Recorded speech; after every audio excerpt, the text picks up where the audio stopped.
Saksakallan gunarnavasya Vande Guru Sri Charanarabindam.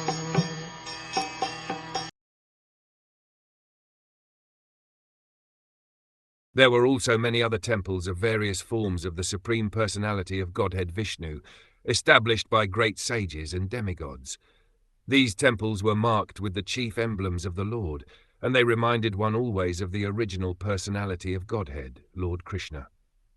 Human society is divided into 4 social orders of life and 4 spiritual divisions, applying to each and every individual person. This system is called Varnashram Dham, and has already been discussed in many places in this great literature.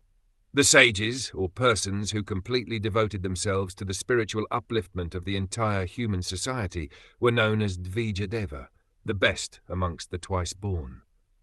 The denizens of superior planets, from the moon planet and upwards, were known as Devas. Both the Dvijadevas and the Devas always established temples of Lord Vishnu in his various forms, such as Govind, Madhusudan, Nrisimha, Madhav, Keshav, Narayan, Padmanabha, Parthasarathi, and many others. The Lord expands himself in innumerable forms, but all of them are non-different from one another.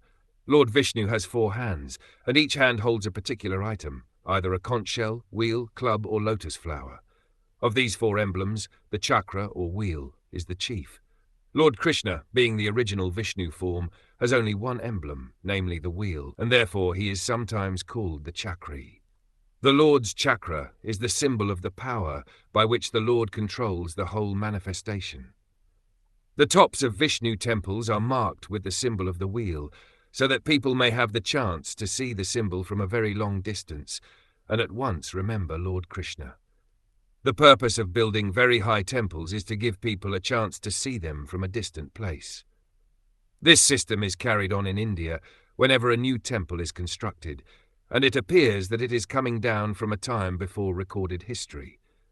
The foolish propaganda by atheists that temples were constructed only in later days is refuted here because Vidya visited these temples at least 5,000 years ago, and the temples of Vishnu were in existence long, long before Vidya visited them.